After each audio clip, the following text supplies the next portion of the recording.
never believed the rumors about Westwood High. People in town said the school had been sealed after the chemistry lab explosion 15 years ago. But it was the stories of voices, unheard until you were alone, that made it infamous. Halloween night, my friends and I thought it would be the perfect place for a thrill. There were 5 of us, me, Ryan, Kayla, Jonah, and Tiff. We climbed the rusting chain-link fence just after midnight.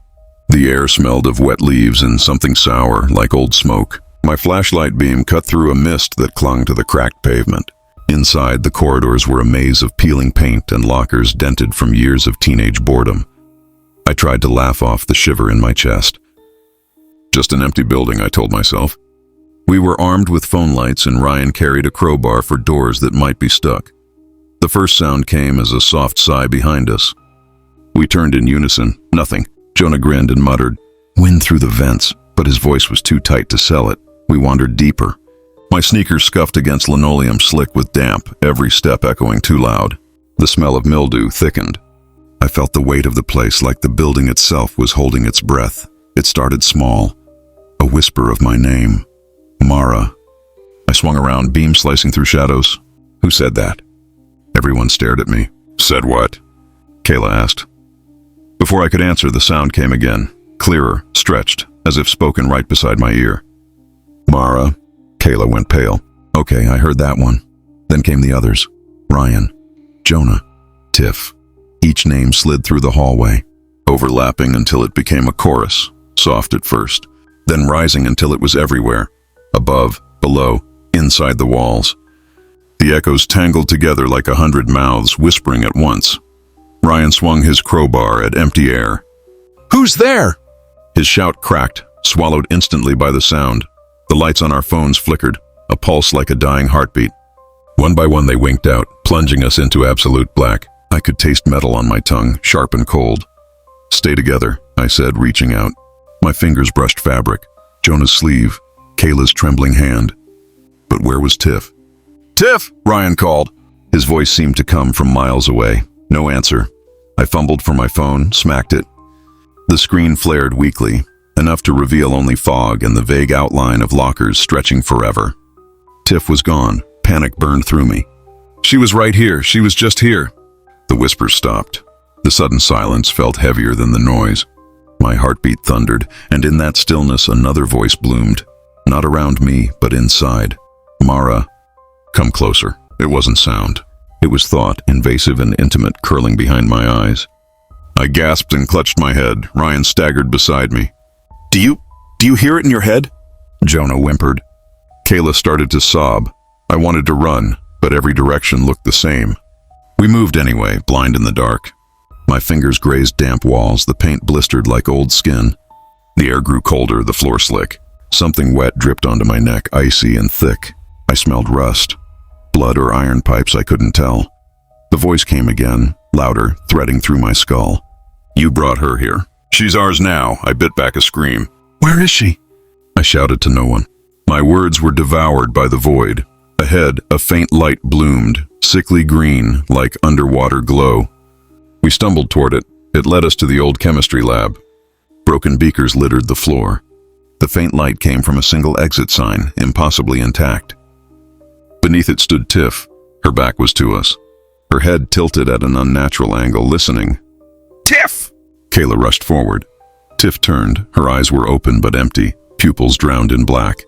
A slow smile stretched across her face. "Wrong, too wide. You shouldn't have come," she said, but her lips didn't move. The words were inside me, vibrating against my bones.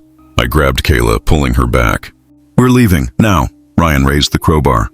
His hand shook. "Let her go!" Tiff, or whatever wore her skin, took one step forward. The air around her rippled and every metal surface in the room began to hum, a low vibration that made my teeth ache.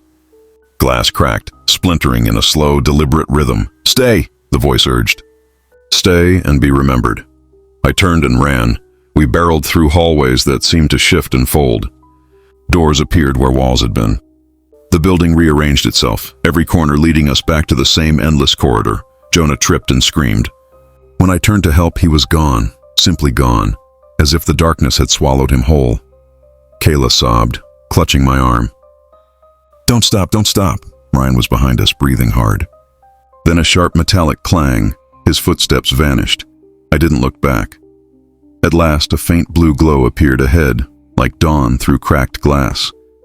We burst through a side door into the night. The cold outside air hit me like a slap. Kayla collapsed on the grass, gasping. I spun around. The door we'd come through was nothing but solid brick. No handle, no seam, just wall. We were the only two left. The parking lot was empty. Our cars sat where we'd left them, but the fence we'd climbed was gone. Only unbroken chain links stretched into darkness. Inside my head, the voices started again, soft, patient.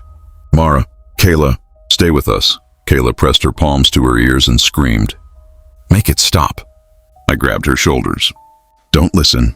We just need to... And then, faint but clear, I heard a new whisper. It was my own voice, calling me.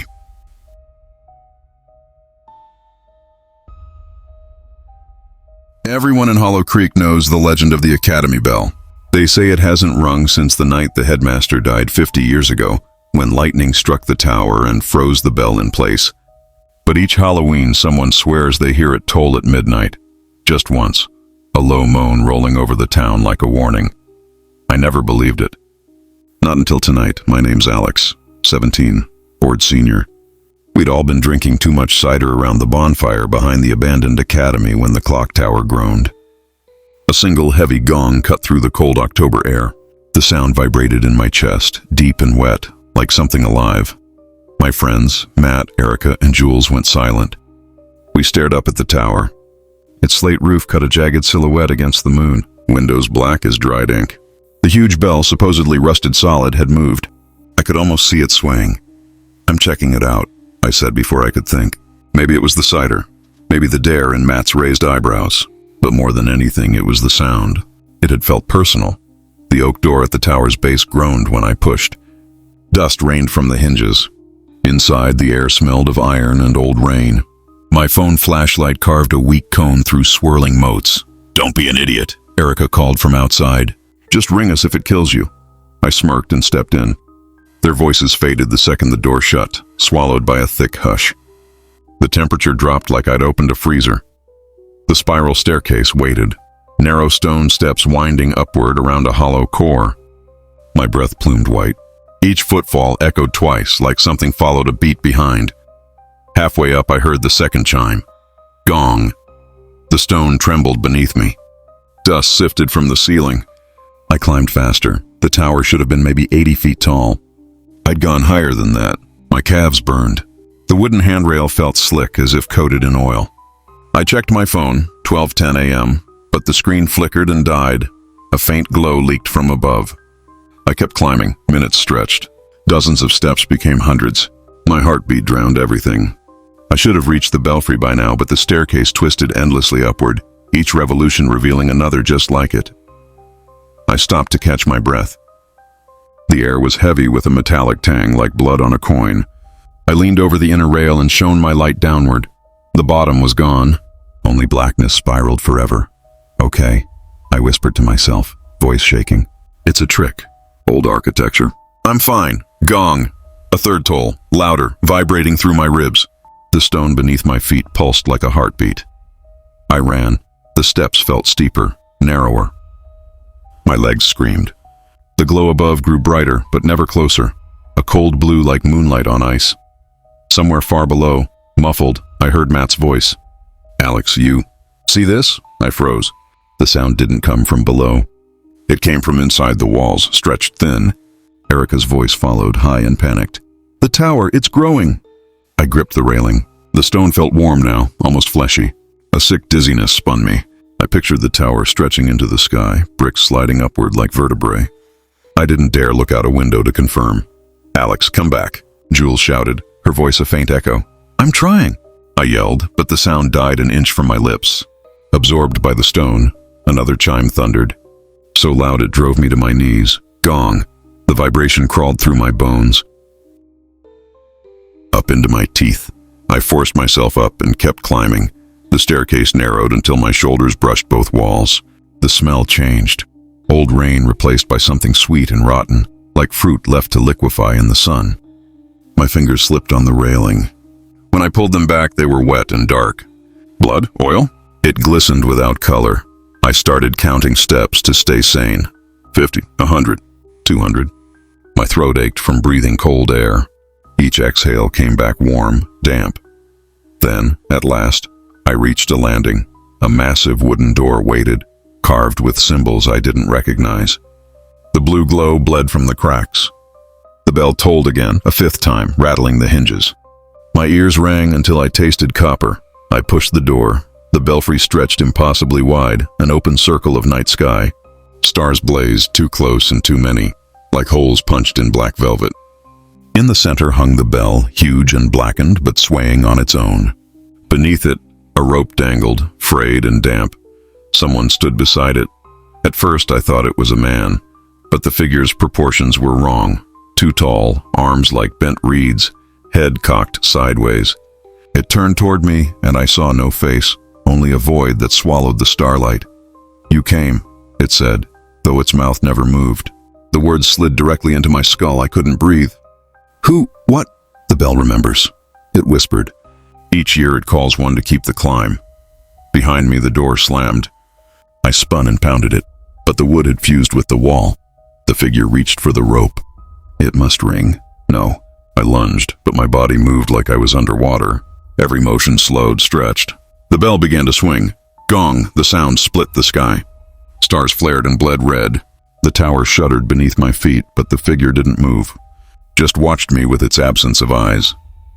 Outside, faint through the roar, I heard my friend screaming my name. The figure pulled again. Gong. The floor tilted. I stumbled to the edge and looked down. Far below I saw the town, but smaller, receding. The tower stretched higher and higher, bricks growing like a living spine. My friends were tiny dots far beneath, their faces upturned in horror. The figure stepped closer. The climb never ends. I backed away until my heels hung over open air. Wind howled up the shaft. My limbs shook with exhaustion and terror. The bell swung once more. Gong. The world flickered. For a heartbeat, I was both in the tower and outside it, suspended above the earth, my friends' voices fading like radio static. Then everything went silent. I don't know how long I stood there. Minutes, hours, time had no meaning. Finally I turned and the figure was gone. Only the rope swayed gently, as if someone had just let go. I'm still here, still climbing. When I look down, the town is a smear of distant lights. When I look up, the stairs keep spiraling into the stars. My legs move on their own, step after step. I can't stop. I don't think I ever will. Somewhere far below, faint as a memory, the bell tolls again. Gong. Gong.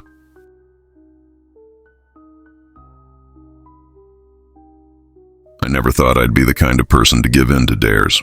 My name is Maya, and I've always been careful, studious, logical, the type to avoid trouble. But that night, surrounded by my friends in the deserted hallway of Lincoln High, something shifted. Halloween had a way of loosening the grip of reason, and the dare whispered like a challenge I couldn't refuse.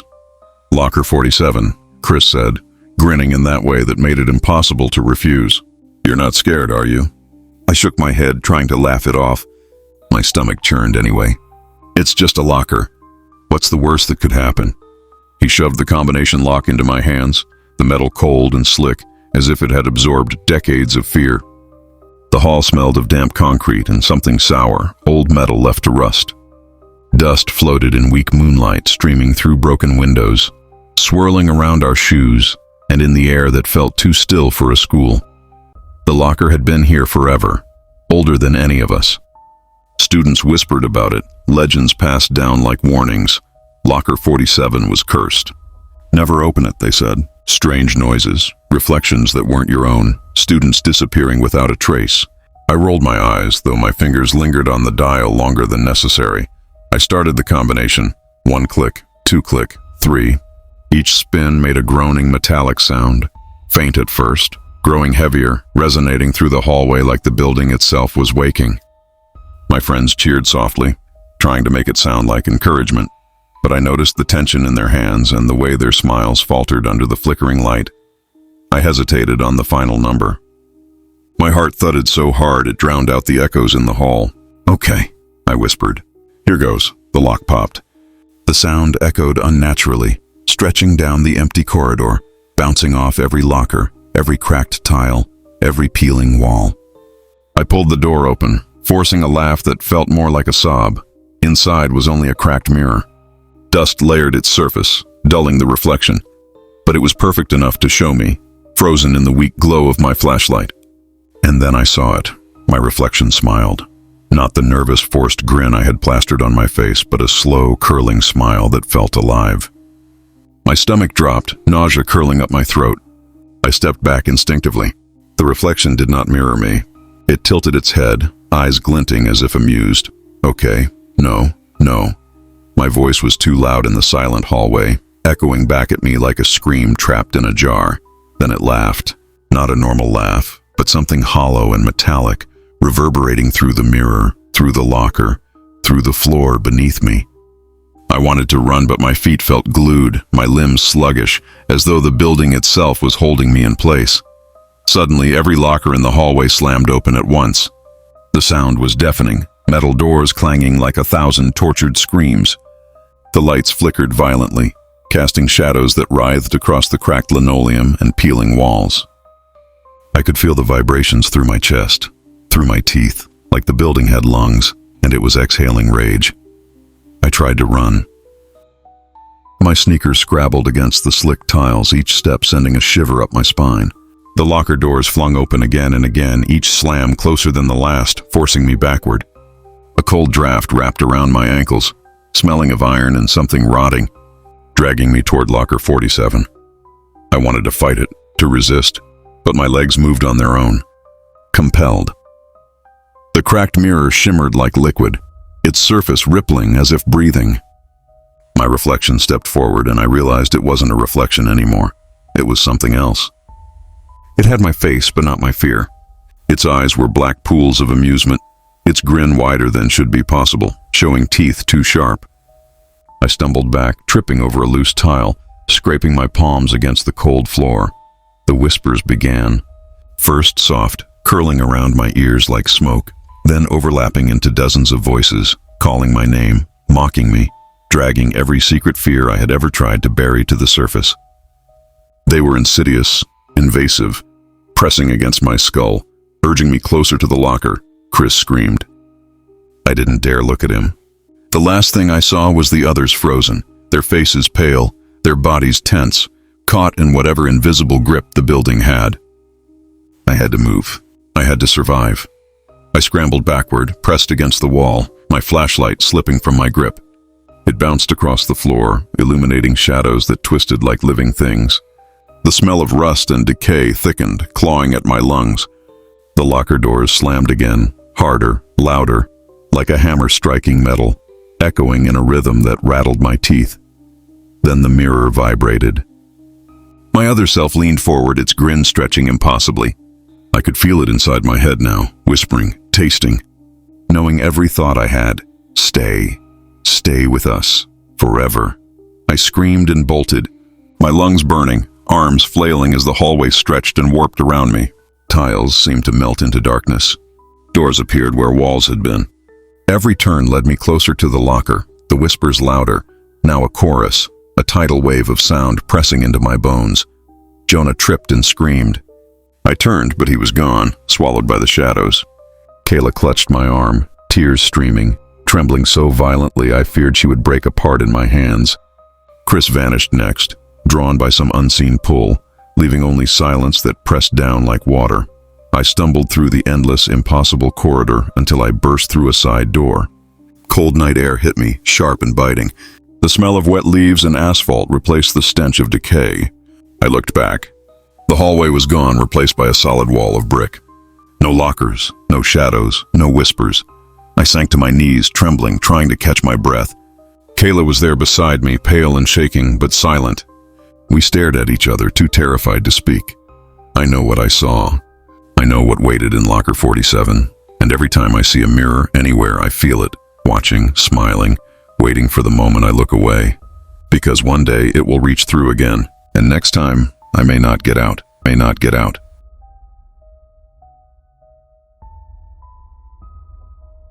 I never thought I'd be the kind of person to trespass. My name is Alex. and I've always tried to stay on the right side of rules, the careful side. But that night, with Halloween crowding the streets outside and the thrill of nostalgia tugging at us, my friends and I couldn't resist.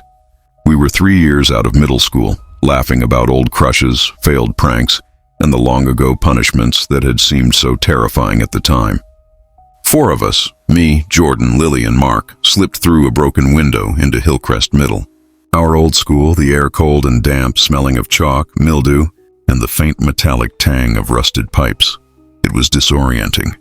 The hallways were narrower than I remembered, the lockers dented and peeling with years of neglect. The moonlight spilled through cracked windows, casting long, angled shadows across the tiled floor. Dust motes floated in the pale light like tiny specters. I tried to laugh, but it came out hollow, echoing off the walls in a way that made my stomach tighten. "Detention rooms this way," Jordan whispered, half joking. "The one where Ms. Hargrove yelled at us for chewing gum on a Monday." I followed him down the corridor. My sneakers scuffed against the linoleum, the sound too loud, too final. The smell grew stronger. Chalk, old paper, a faint trace of something sour that made the back of my throat tighten. We found the classroom. The door was slightly ajar, just as I remembered. I pushed it open and the room seemed to breathe a sigh from decades past. The desks were arranged in rows as if waiting for us, but someone or something had been here before. Names were written in chalk on the blackboard, large and precise. Alex, Jordan, Lily, Mark. My hand shook as I traced the letters. It was impossible. No one could have known we'd come. "Okay, that's weird," Lily whispered. Her voice was tight, like a rubber band about to snap. I laughed to cover the tremor in my own chest. "Probably someone messing with the school. A prank," I said, but my words tasted bitter, the lie ringing hollow even as I spoke. Then the door slammed shut behind us. The echo ricocheted in the small room, reverberating through my bones. I rushed to it, shaking the handle. Locked. "Not funny," I shouted. My pulse thudded violently. Mark pounded on the wood, his knuckles turning white. "Open it! This isn't funny!" And then I saw it. A shadow flickered along the wall, stretching impossibly tall, moving faster than anyone could. From the corner of the room, a figure emerged, tall, featureless in the dim light, wearing what looked like a long coat that seemed to absorb the shadows around it. My stomach clenched. My rational brain screamed that it wasn't real, but everything in me knew it was. The figure moved to the blackboard. Chalk appeared in its hand, seemingly out of thin air. One by one, it drew red X's over our names. First Jordan's, then Lily's. I couldn't breathe. My fingers dug into the edge of my desk, nails pressing through the wood. The lights above us flickered. First one, then another, until the room plunged into darkness. I heard my own gasp, then Mark's scream. The pattern was horrifyingly clear. Each X marked a light, and now half the room was swallowed by shadow. I tried to run, but the door didn't budge. My hands trembled as I reached for the light switch, fingers brushing the wall. It was icy, slick, as if coated in some unseen moisture. The figure moved closer, each step silent, unnatural. I could hear a scraping, like chalk against slate, yet no sound reached the room from anywhere I could locate. "Alex." A whisper curled through the darkness. It wasn't Jordan or Lily or Mark. It was in my head. "Alex." My teeth chattered. I spun around. The figure was now closer than before, a silhouette against the faint light spilling from the broken windows. Its chalk-streaked hands glinted in red, the X's glowing faintly on the blackboard. "Stop it!" I shouted, voice cracking. "Leave us alone!" The lights flickered again. One by one they died. Every blink matched another red X, until the room was pitch black, save for the faint shimmer of chalk on the board. The smell intensified, sharp, iron-like, almost like blood. My heart hammered so hard I was certain the figure could hear it. I felt a hand, or something like a hand, brush my shoulder. Cold, insistent, like ice flowing through my veins. I yelped, turning, but there was nothing there. The whispers escalated into a chorus, overlapping voices repeating our names, overlapping syllables, curling inside my skull. Lily screamed. I tried to find her, to grasp her arm, but my fingers found only empty air. Mark shouted from somewhere in the darkness, and then silence swallowed him. Jordan's voice cracked, and I could feel panic like static radiating through the room, yet I couldn't locate him. The shadow moved with impossible speed. Chalk dust wafted in the air, stinging my eyes, covering my skin in a fine, gritty layer. Every instinct screamed to run, but the door didn't exist. The walls seemed to pulse, bending slightly, narrowing the space, pushing us toward the blackboard. And then I saw my own name. A red X formed beneath it. My stomach lurched. My head spun. The whispers became coherent, pressing into me. You are next. You belong. You stay. I fell backward, tripping over a desk, scraping my palms against rough wood. My flashlight rolled across the floor, illuminating the blackboard for a split second. The figure stood behind it, taller, broader, impossibly dark. With chalk-streaked hands raised, poised to strike again. I scrambled, fingers clawing at the floor, at the legs of desks, desperate for anything to hold on to. My breath came in ragged gasps. The whispers were deafening now, overlapping, screaming. I could feel my knees weaken. I could feel my mind fraying, and then, as suddenly as it began, the lights returned, weak, flickering, but enough to see that the blackboard was blank. The red X's had vanished. The figure was gone. Silence fell like a stone in the pit of my chest. I bolted for the door. It was unlocked, standing innocuously, mocking me. I ran through the hallways, past broken lockers, over cracked tiles, the echoes of my own pounding footsteps chasing me. Outside, the air hit my face, cold, damp, real. The normal smells of autumn, wet leaves, asphalt, distant smoke, replaced the metallic tang of the school. I never looked back. I don't know if Jordan, Lily, or Mark got out. I don't know if I'm even entirely sane, but every time I walk past a classroom or see a blackboard or hear a whisper of my name in the dark, I feel that X forming, the figure watching, waiting, and I know it isn't done with me yet.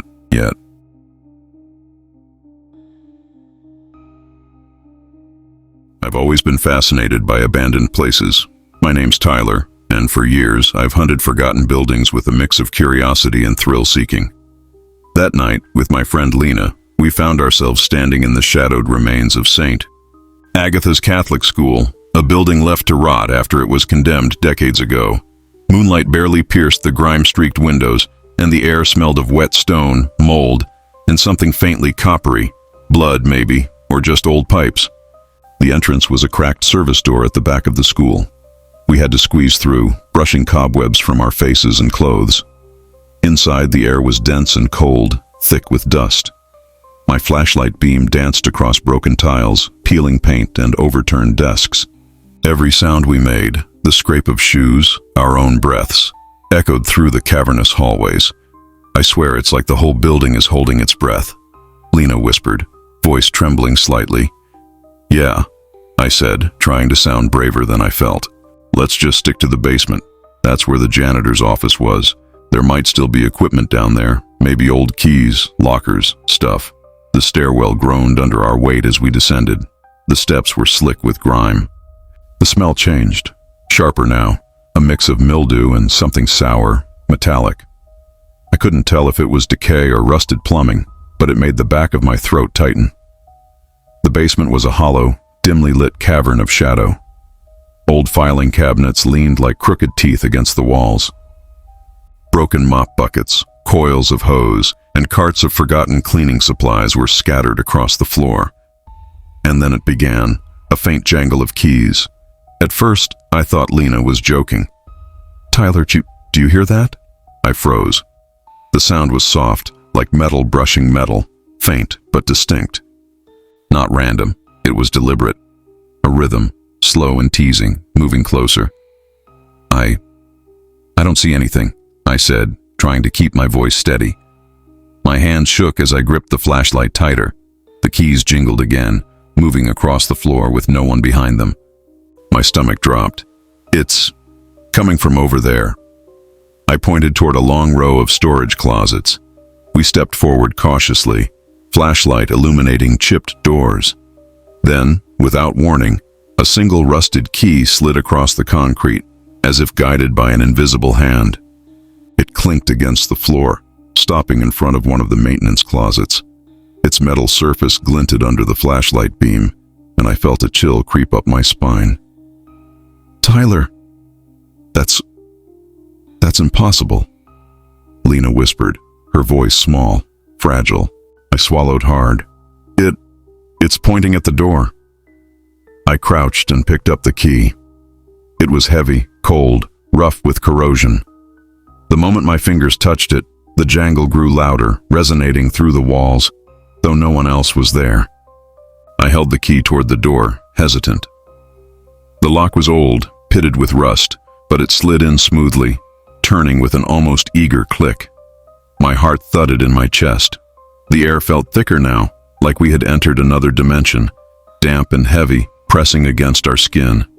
I took a deep breath and pulled the door open.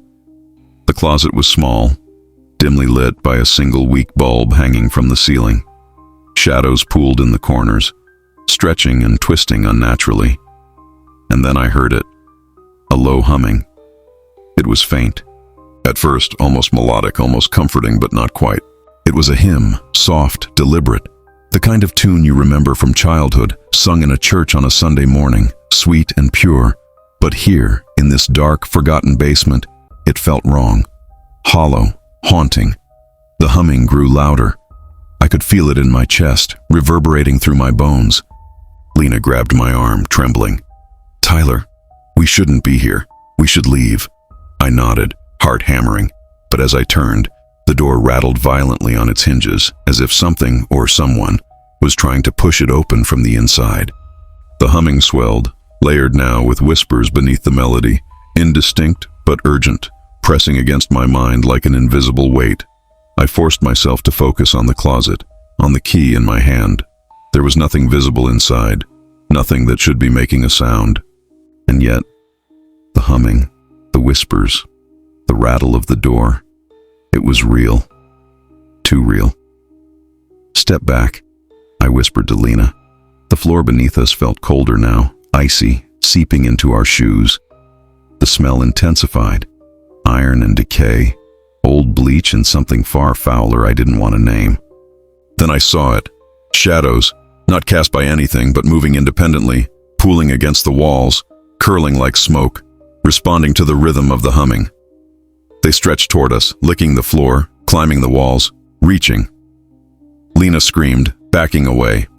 I grabbed her arm, but her eyes were wide with terror, and I realized she wasn't seeing the same thing as me, or maybe she was seeing more. The shadows throbbed, pulsing with the hymn, as if the tune itself were alive, guiding them. The key in my hand dropped to the floor with a clatter. My flashlight flickered, casting erratic light, and in those brief moments of illumination, I thought I saw the figure of an old janitor, bent and stooped, standing behind the shadows. Its face was obscured, but I felt its gaze, ancient, relentless, judging. The humming reached a crescendo, vibrating through the concrete, shaking dust from the ceiling. The closet door banged again, louder this time, as if the figure inside were pushing from within, demanding release. My hands trembled uncontrollably. "Run!" I shouted, grabbing Lena's hand. We bolted, stumbling over debris, feet scraping concrete, the echoes of keys jingling behind us. The hymn followed, stretching down the basement stairs, layering over itself, filling the entire space. We burst through the stairwell, out into the moonlit hallway, gasping, hearts hammering. The school was silent again, the cold air outside a relief, but not a comfort. The keys no longer jingled, the shadows were gone, and the low hum had vanished. We didn't speak as we climbed out of the building, the night air sharp against our flushed faces. Lena's hands shook in mine. I glanced back once, toward the basement door. It stood innocuous, just a door, but I could feel it, the presence. Watching, waiting. I've never gone back. I haven't even told anyone everything we saw. The key, rusted cold, remains in my pocket, though I try not to touch it. At night sometimes, I hear it jangle softly, almost imperceptibly, calling me back. And when I do, I feel the hymn humming through my head, low and patient, like a promise.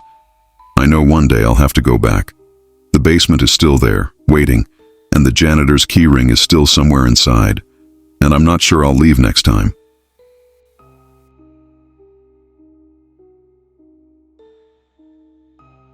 I never thought I'd be the kind of person to trespass. My name's Ethan, and I've always been careful. Rules, structure, the kind of kid who followed every sign and warning. But Halloween makes caution feel weak. my friend Jordan, and I had been daring each other all night, chasing thrill after thrill through abandoned streets, old houses, and forgotten buildings. That's how we ended up in the derelict gym at Crestwood High. The air hit us before the building even came fully into view. Mildew and dust clawed at my throat, making it hard to breathe. Broken glass crunched under our sneakers as we crossed the cracked pavement. The gym's roof sagged in places, and the metal frame groaned in the wind. But we kept moving. The thrill was intoxicating, the kind that makes your chest pound and your stomach churn. Inside, the smell worsened.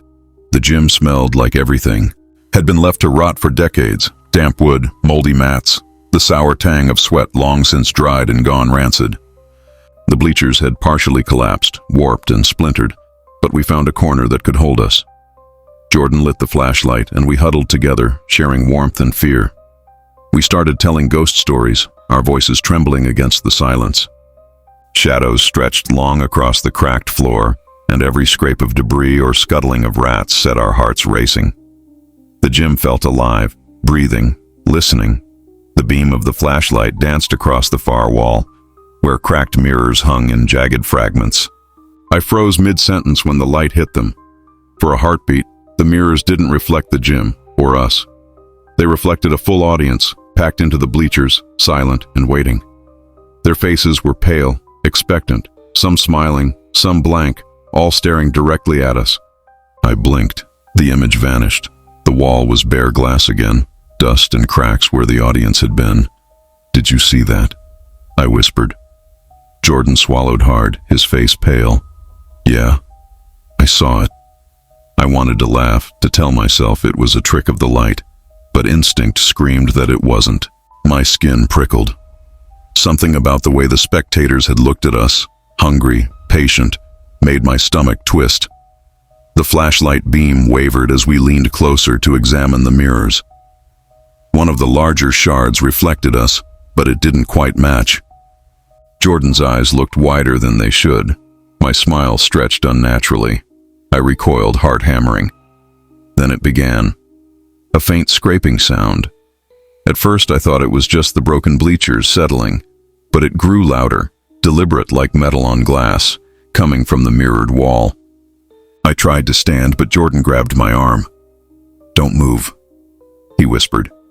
His voice was tense, brittle. The mirrors shivered. Dust fell from the edges, glittering in the flashlight's beam. Then, without warning, the glass exploded outward. Sharp shards flew like knives, glinting in the pale light, carving through the air where we had been sitting seconds before. I barely had time to duck, scraping my shoulder as I hit the floor. Jordan wasn't so lucky. "Move!" I screamed, grabbing his arm, dragging him toward the gym doors. The shards hissed past us, some embedding in the wooden floor with a wet thud, others bouncing off the bleacher frames. The smell of ozone and something metallic filled the air, making it hard to breathe. We scrambled over the broken bleachers, debris cutting our hands and knees until we reached the center aisle. Every time I glanced back, the shattered mirrors shifted, reflecting fragments of the gym we couldn't trust. For a moment, I saw the audience again, faces floating in shards, frozen, grinning, watching, waiting. "Keep going!" Jordan shouted, his voice cracking. I could feel adrenaline burning my legs. I leapt over a jagged section of the collapsed bleachers, slamming into a wall to steady myself. The smell of blood was faint but unmistakable. I wiped my hands on my jeans and realized it wasn't mine. Jordan had been grazed, and his blood was bright against the dust and debris. We made it to the far wall, the emergency exit barely hanging on rusted hinges. I yanked at it. The door groaned, stuck fast. Behind us, the shards continued to hover, suspended unnaturally, quivering in the air as if pulled by some unseen force. A low hum began, almost musical, like the audience's anticipation given voice. My chest tightened. Every instinct screamed to leave, but the gym itself seemed to stretch, elongating, turning hallways and walls into something impossible. Finally, the door gave way, and we tumbled out into the night. Cold air slammed into us, carrying the scent of wet leaves and frost, grounding me just enough to breathe. I glanced back once. The gym was still, silent, as if nothing had happened. The shattered mirrors lay in heaps inside, dull shards glittering faintly in the moonlight. But I could still feel it, the eyes of that audience, patient, waiting for another chance. Jordan leaned against me, pale, trembling. I tried to steady my own breathing, but every hair on my arm stood on end. My flashlight had fallen somewhere, in the gym, and the beam of the moon didn't do justice to the shadows that lingered there. We need to leave, I said, voice hollow. Jordan nodded but didn't answer. We walked quickly, crunching broken glass and gravel underfoot, never looking back. Even as we reached the street, I could feel their gaze, not on my back, but on my mind. I've never returned. I don't plan to. And sometimes at night, I see fragments of that audience when I close my eyes. The silent spectators, waiting in the shattered mirrors, grinning and patient, watching from some other world. The shards remain in my dreams, suspended just out of reach, always ready to strike. And I know that if I ever go back, even for a moment, they will be waiting for me, alive and hungry.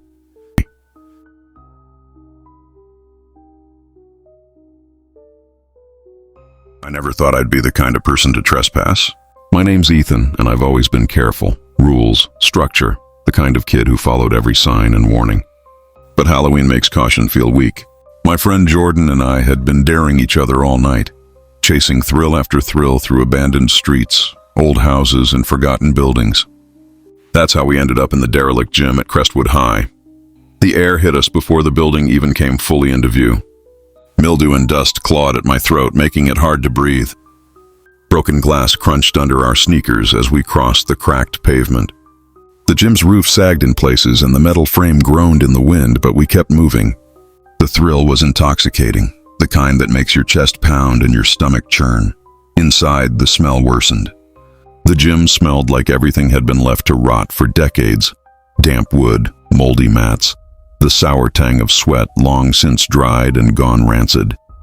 The bleachers had partially collapsed, warped and splintered, but we found a corner that could hold us. Jordan lit the flashlight, and we huddled together, sharing warmth and fear. We started telling ghost stories, our voices trembling against the silence. Shadows stretched long across the cracked floor, and every scrape of debris or scuttling of rats set our hearts racing. The gym felt alive, breathing, listening. The beam of the flashlight danced across the far wall, where cracked mirrors hung in jagged fragments. I froze mid-sentence when the light hit them. For a heartbeat, the mirrors didn't reflect the gym, or us. They reflected a full audience, packed into the bleachers, silent and waiting.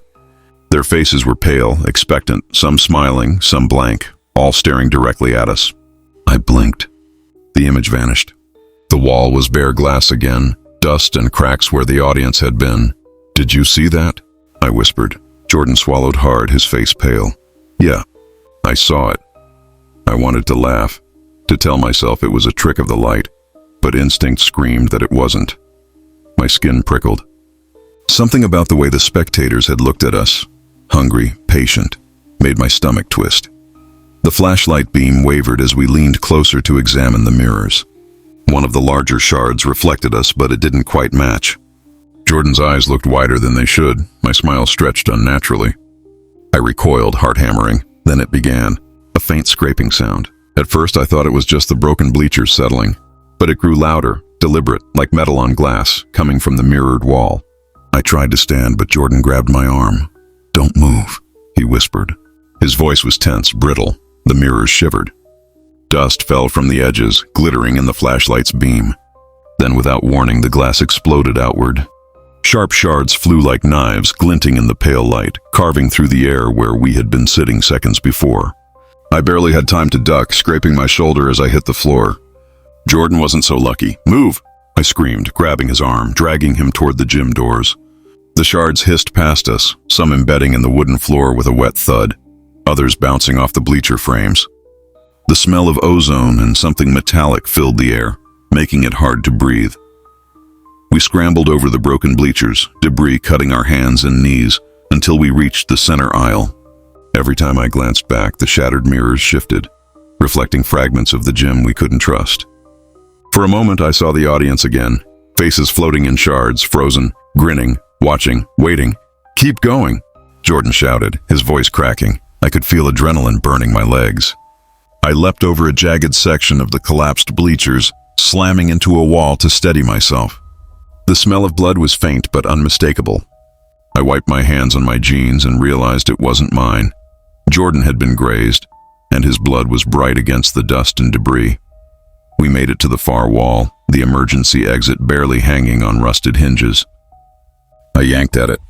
The door groaned, stuck fast. Behind us, the shards continued to hover, suspended unnaturally, quivering in the air as if pulled by some unseen force. A low hum began, almost musical, like the audience's anticipation given voice. My chest tightened. Every instinct screamed to leave, but the gym itself seemed to stretch, elongating, turning hallways and walls into something impossible. Finally, the door gave way, and we tumbled out into the night. Cold air slammed into us, carrying the scent of wet leaves and frost, grounding me just enough to breathe. I glanced back once. The gym was still, silent, as if nothing had happened. The shattered mirrors lay in heaps inside, dull shards glittering faintly in the moonlight.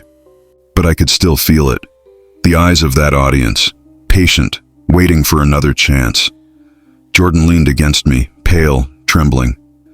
I tried to steady my own breathing, but every hair on my arm stood on end.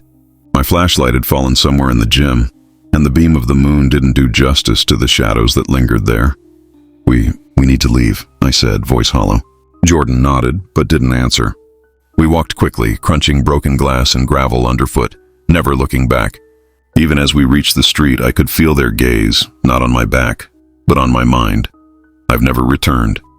I don't plan to, and sometimes, at night, I see fragments of that audience when I close my eyes. The silent spectators, waiting in the shattered mirrors, grinning and patient, watching from some other world.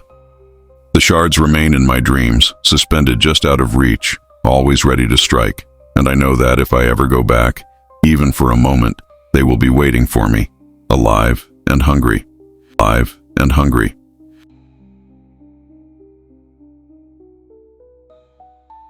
I'm a photographer. I've chased abandoned buildings, half-forgotten streets, and decaying homes for years, searching for beauty in the things people leave behind. My name is Simon, and I've always told myself it's just art. But that night, when I slipped through the cracked door of the old Marlowe High cafeteria, I realized some beauty is better left unseen. The smell hit me the second I stepped inside.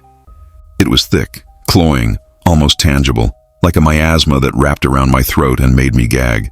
Spoiled meat, rancid and sour, layered over the faint chemical tang of rotting linoleum. I pulled my scarf up over my nose, but it barely helped. The place was empty, or at least it should have been. The ceiling lights were long dead, leaving me with only the weak beam of my flashlight and the soft glow of the moon through broken windows. Dust floated like tiny motes of memory, drifting lazily over overturned tables and cracked tiles. A forgotten tray slid slightly across the floor as I stepped, clattering against a broken chair. My stomach churned, both from the smell and the dread creeping into my chest. I was hungry and reckless. Hunger, I realized, dulls caution. I wanted to see everything, capture every shadow and splinter, every detail that spoke of time passing, of life abandoned. I lifted my camera, its strap cold against my neck, and began taking shots, careful to angle the light just so, to catch the peeling paint in the rusting vents. Then it began, the tables groaning. At first, I thought it was just the building settling, old wood and rusted metal bending under their own weight. But the groans continued, soft at first, then growing louder, coming from every direction. I froze, my stomach sinking. The tables were moving, or rather, reacting, as if carrying invisible diners, and then the plates appeared, not falling from the shelves, not hidden behind counters. They simply appeared, stacked high with steaming food. Roast meat glistened with fat, vegetables glowed unnaturally bright, and a thick, dark red sauce pooled at the edges. Steam curled upward, smelling of something metallic, almost like blood. I swallowed hard, my hand trembling on the camera. I moved closer, compelled despite every instinct screaming at me to run. I raised my lens, trying to capture the scene. But the plates weren't just food. They were ceremonial, deliberate, a arranged as if by invisible hands. I could almost hear chewing, muffled, like a whisper beneath the steady hum of the building. Then I noticed the chairs. One by one, dozens of them scraped backward in unison, sliding across the floor as if pushed by invisible diners. The sound was deafening in the dead cafeteria, a chorus of chairs announcing the presence of something unseen, something hungry. My heart pounded. My camera felt suddenly heavy in my hands, the lens reflecting the faint glow of the steaming dishes. A tray tipped. I jumped back as the plate struck the floor, shattering, the food spilling across the cracked tiles. The smell intensified, thick and cloying, and I gagged. But the chairs kept moving, and the groaning tables didn't stop. Something unseen was settling in, preparing to eat. I stumbled backward, my flashlight catching the edges of more plates, more trays, each arranged meticulously, almost ceremoniously. And then I saw them, or glimpses, fleeting in the flickering light. Shadows hunched over the tables, faces blurred, hands reaching for food, scraping at the plates. The sound of chewing rose, wet and soft, and I realized with a sickening clarity, the cafeteria was full. Full of invisible diners, devouring something I couldn't name. My stomach twisted with fear and nausea. I should have run. I should have left the camera and fled into the night. But the hunger, the reckless, stupid hunger that had brought me here, kept me rooted. I raised my lens, framing the scene. A hand, or something like it, emerged from the shadows. Pale, too long, fingers curling around the edge of a plate. Steam curled around it, obscuring the detail, but I saw enough. I barely breathed. The fingers tapped the table in a slow, deliberate rhythm, and the groaning of the tables followed almost obediently. The smell became unbearable, thickening in my lungs. My stomach roared, not just with hunger, but with fear, with revulsion. I wanted to vomit.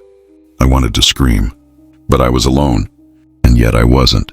The cafeteria had waited for me. The food, the tables, the chairs, they were all part of a ritual I couldn't comprehend. Then the plates began to tip, slowly, as if nudged by unseen hands. Roast meat slid across the tables, vegetables tumbled, and the dark red sauce pooled on the floor like rivers of blood. The shadows shifted closer, coalescing around the tables, pressing against the edges of the light. I could feel them, though I could not see them clearly, hungry, patient, and watching. I turned finally to run. My shoes scuffed across broken tiles, my flashlight beam swinging wildly, illuminating glimpses of empty trays and the shadows that moved just beyond the light. The chairs scraped after me, moving faster now, as if amused by my fear. I reached the exit and yanked at the door. It groaned in protest but opened. The cold night air hit me like a physical force, biting through my coat, clearing some of the smell from my lungs. I stumbled into the dark parking lot, heart hammering, gasping for air. Behind me, the cafeteria remained silent.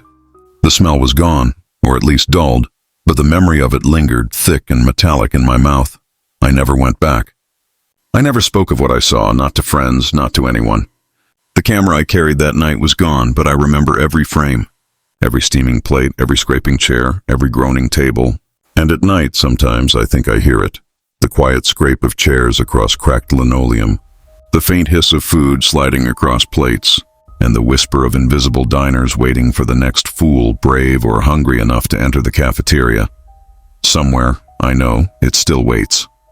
And one day, if I dare to return, I fear I will find myself seated at one of those groaning tables, a plate piled high before me, and the shadows will lean close, smiling, and I will be hungry no more, but part of the feast forever. But part of the feast forever.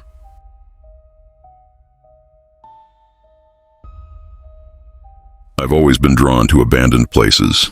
My name is Claire, and I hunt the forgotten corners of old buildings, the dust-filled rooms that hum with memories.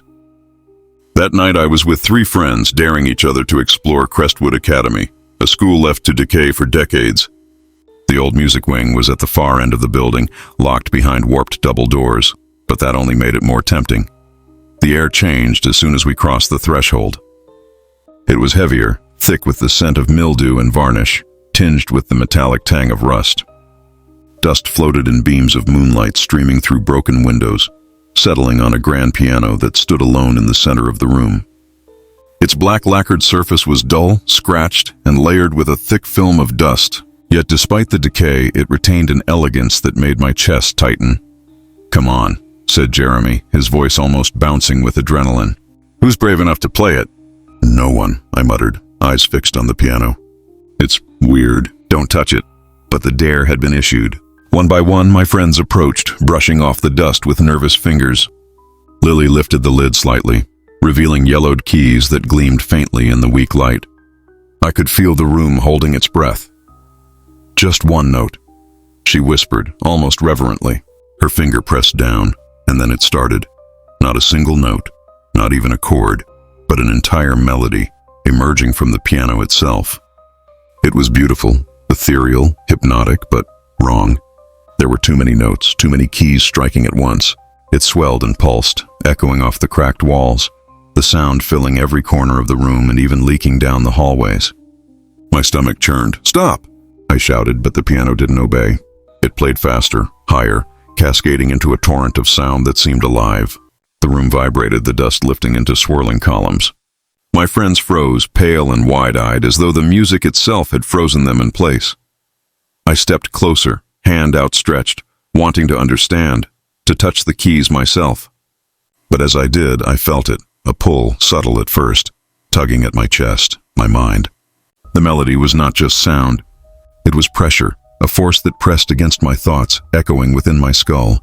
Lily stepped back, gasping, hair standing on end. It's not just playing itself." The piano's lid creaked, then slammed shut and reopened as though breathing. The keys moved like serpents, striking down chords in impossible combinations. The air in the room thickened. I could taste dust and something coppery, metal or maybe blood on my tongue. Every instinct screamed to run, but the room seemed to have contracted, shrinking us into the center where the piano dominated everything. Jeremy grabbed my arm. "We need to get out." I tried the door. It wouldn't budge. Panic welled inside me. The music surged, louder, faster, drowning our screams before we even had a chance to make them. The walls trembled slightly with each chord, plaster cracking and falling. Shadows shifted along the walls, long and thin, crawling toward the piano, or maybe emanating from it. I couldn't tell. The melody changed, warping into something darker, almost mocking. I could hear faint whispers beneath it, laughter, or voices I recognized, faint echoes of former students long gone. Each note seemed to reverberate with memory, sorrow, and anger, pressing us down into our seats on the splintered floor. I lunged for a window, smashing it with my shoulder.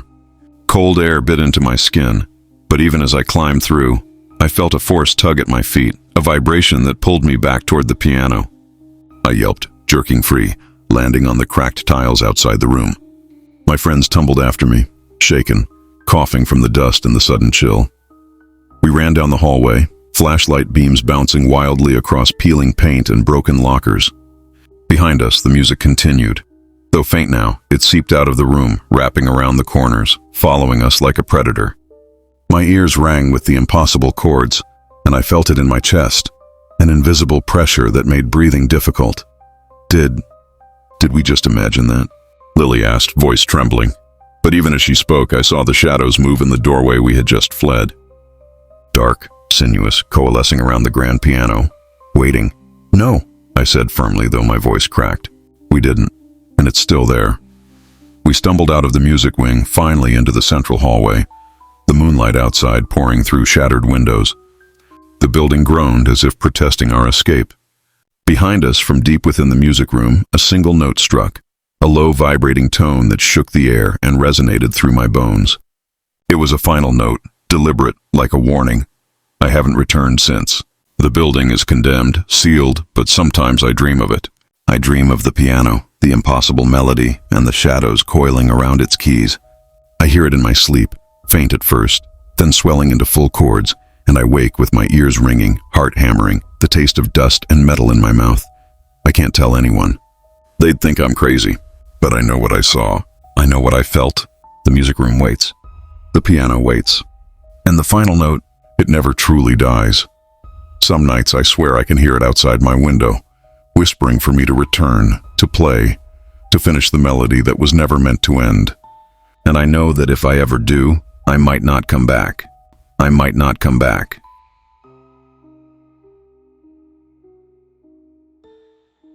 I've always been curious about the forgotten corners of the world.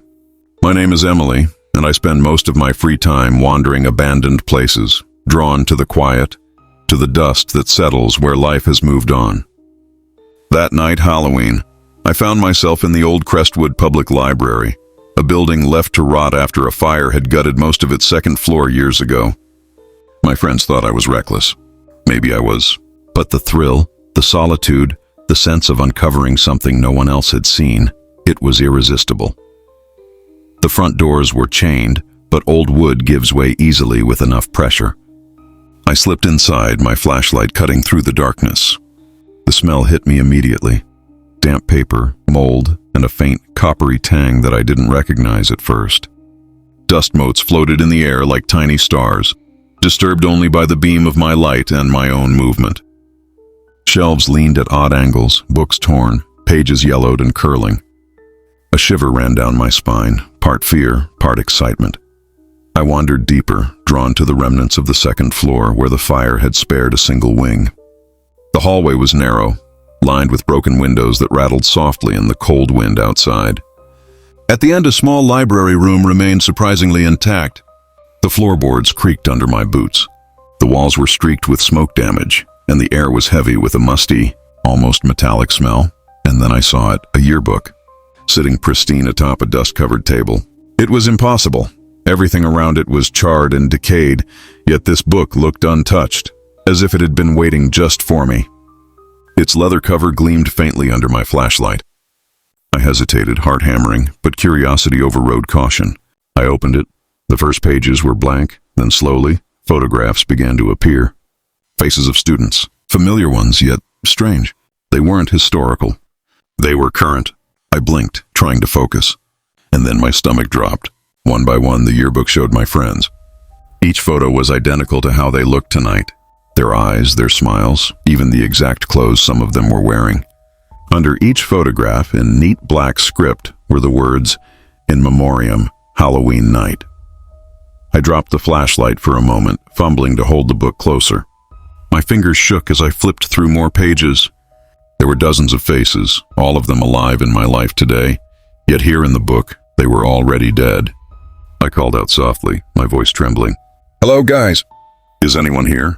The library swallowed my voice. Only the faint hiss of wind answered.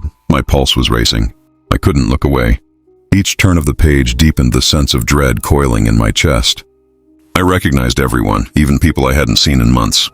And each photo was marked with the same phrase, the same ominous date, Halloween night. A pit opened in my stomach. I wanted to put the book down, to run, but my hands moved against my will, flipping toward the final page. It felt heavier than the others, almost like the weight of inevitability. My fingers froze as I saw the photograph. My own face stared back at me, pale and wide-eyed. Below it, the date, tonight. Beneath that, a blank space, the words barely visible in faint gray ink. Cause of death. I gasped, dropping the book. It thudded to the floor, pages fluttering like the wings of a dying bird. My flashlight rolled away, and in the sudden darkness my breath came in short, panicked gasps. I scrambled to grab it, heart hammering against my ribs, and when I turned back toward the book, it was gone. For a long, terrible moment I thought I'd imagined it. Maybe it had been a reflection of my own fear, some trick of the dusty library and the flickering light. But then I heard it, the soft rustle of pages, the quiet whisper of movement behind me. I spun around. Nothing. Just the shelves, the broken windows, the shadows. I picked up the flashlight, sweeping it across the room. And there it was again, on the table, open, the final page turned toward me. My photo, tonight's date, blank cause of death. My stomach clenched, bile rising. I didn't understand. How could this be real? How could the book know? I reached out, hesitant, trembling, and touched the page. A coldness shot through my fingers like ice wrapping around my bones. The words beneath my photograph shifted. The blank space filled, slowly, deliberately, with the letters, "Unknown, claimed by the library." The room seemed to tilt. Shadows stretched long and thin, crawling along the shelves, pooling on the floor. The air thickened, heavy with the scent of old paper and something else. Something rotten. My breath came in quick bursts. The faint scratch of a pen, or was it a claw, echoed from the corners of the room. I tried to back away, tripping over a pile of charred books. The yearbook lifted slightly, as if held by invisible hands, flipping pages with soft, deliberate slaps. Each turn revealed more faces, friends, neighbors, strangers I didn't know, but all smiling, all frozen in that same immortalized dead. The whispering started, faint at first, the rustle of paper forming words I couldn't understand, yet somehow knew. "Emily," it hissed, soft and insistent, curling around my skull. "Emily?" My heart froze. I tried to scream, to run, but my legs wouldn't obey. The shadows in the corners thickened, stretching toward me, pressing against the edges of the light. My pulse throbbed violently, my ears ringing. The library was no longer just a building. It was alive. It had waited for me. The yearbook lifted completely into the air, pages flipping rapidly. I could see glimpses of my friends, trapped in the book, eyes wide, mouths frozen in silent screams. And then I realized the book didn't just show death. It demanded it. It recorded the names of those it would claim, and now, with me, the final page was complete. I stumbled backward, my hands scrabbling at the dusty floor. The shadows surged forward, enveloping me in darkness, cold and suffocating. The rustle of pages turned into a chorus, dozens of voices whispering, laughing, hissing my name. I tried to run, but the library had swallowed all exits. I was trapped in the center, staring down at the book, my own face staring back at me from the final page, the words beneath it pulsing with an unreadable certainty. I don't know how long I was there. Time lost meaning. Each whisper, each turn of the page pressed the inevitability closer. And now, as I tell this story, if it even makes it out at all, I can still hear the rustle of pages faint behind the walls. The library waits. The book waits. And my name is written there, tonight, in ink as black as shadows, waiting for the final cause of death to be claimed. I don't know what will happen next. I only know that if you ever find an abandoned library and a pristine yearbook lies waiting on a table, don't touch it. Don't even look at it, because it remembers, it records, and one day it might record you. Chords. And one day it might record you.